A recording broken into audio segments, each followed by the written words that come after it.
ឃើញជីម៉ូតូរៀនស្នាមស្នូលហ្នឹងតែក៏មើលពេលដល់ស្តុបម្ដង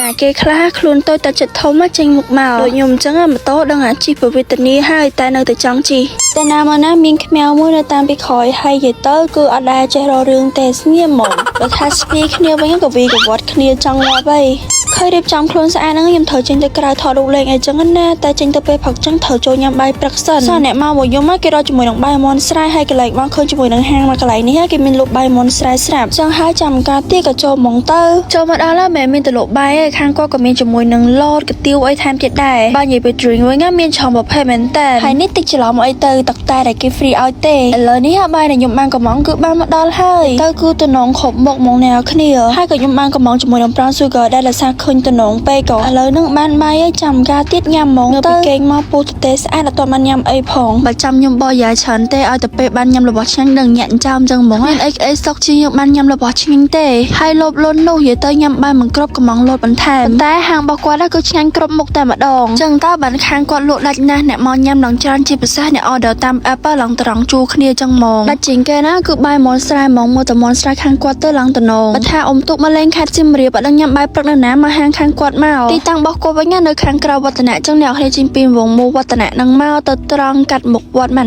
ទេហើយបាត់ទៅខាងឆ្វេងដៃនឹងមកនឹងឃើញហាងរបស់គាត់ហើយដែលមានឈ្មោះថាអ៊ីហងលក់បាយមាន់ស្រែអ្នកទាំងគ្នាអាចចូលទៅក្នុង page របស់គាត់ដើម្បី check បន្ថែមបានបើថាត្រូវការបាយដើម្បីឲ្យក្រុមការងារអីខាងគាត់ក៏ទទួលដូចគ្នាអ្នកគ្នាគឺវិចខ្ចប់បានស្អាតមែនតែម្ដងធានាឲ្យថាមាន់ស្រែ 100% ហ្មង